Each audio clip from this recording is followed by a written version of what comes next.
Guys, what is going on? My name is Ryan. I play chess and put my videos on YouTube here for you.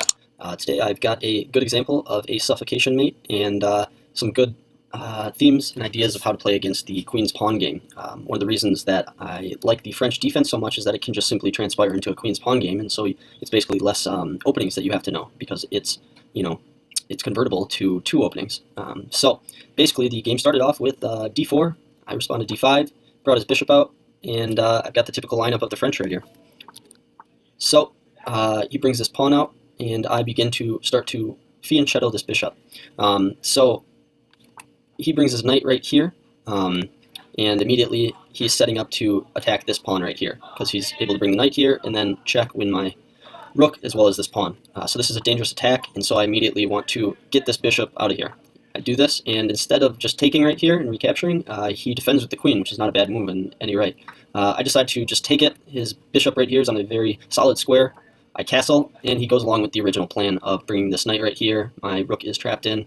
He's threatening taking this pawn. So I have to defend this somehow, and I do that with this knight move. Defends this pawn, develops my knight. He brings that knight right here, which is kind of, it's an attacking move for sure. He's thinking about bringing the knight right here, threatening my queen a little bit, but I just fianchetto my bishop, and everything's all good. At this point, he starts to think about, oh man, I should castle. And he does that by opening up a window for his bishop, and now I need to get this knight out of here. Pushes him back, and then I attack the center. I like my pawns right now. Everything's connected.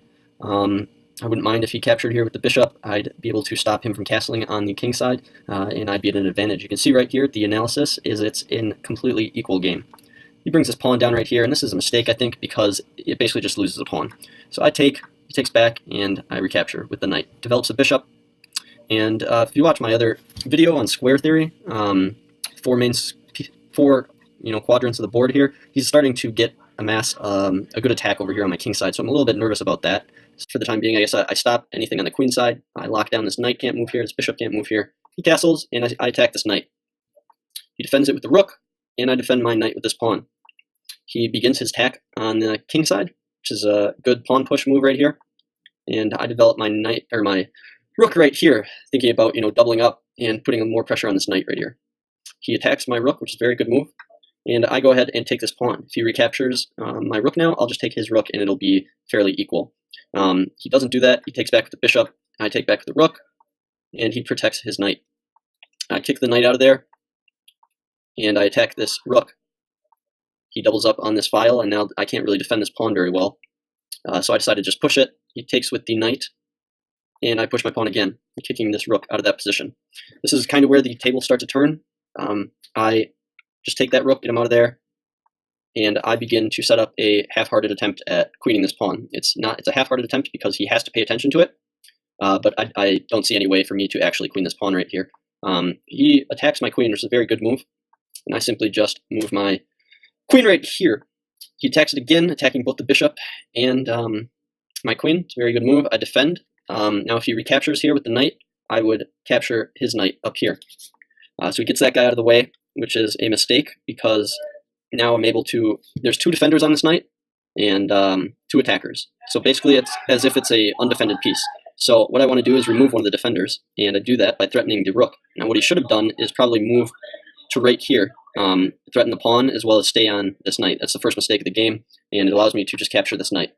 He captures my pawn, I threaten the knight. A thing that, a kind of trap-like thing, is if he doesn't move this knight, he's thinking, I've got 1 defender on this right now. And I come over here with the rook. He can't just move this knight, or else I'll capture the rook as well. So, for instance, if I move here with my rook, and he moves his knight right here, attacking my bishop, I can just, win the rook. So he has to move it at this point, and he moves it there. And right now we've got a pretty equal game, minus the fact that I'm up 1 minor piece. Pawn chains are almost identical. My bishop is sitting here, his knight is sitting here, both very strong pieces. So what he does is he prepares kind of an escape square for his king, and I do the same.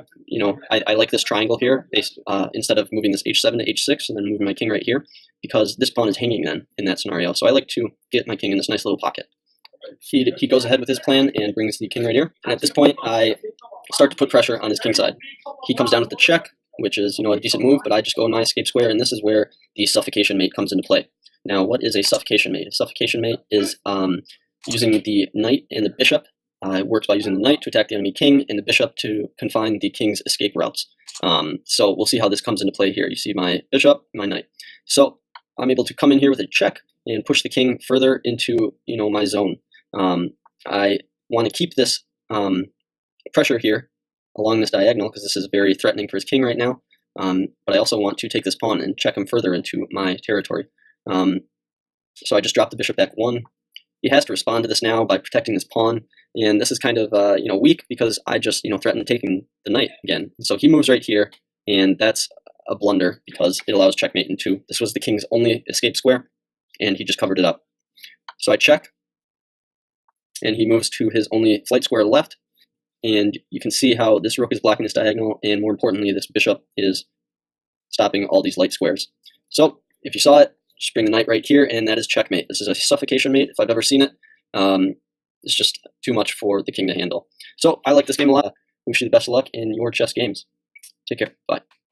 What's up, guys? Thanks again for watching my video here today. I really appreciate it. And if you have any questions about any specific moves or anything about the game, please leave them below. I'd love to answer those. And last but not least, if you got anything out of this video at all, or you just simply enjoyed it, I would highly encourage you to subscribe.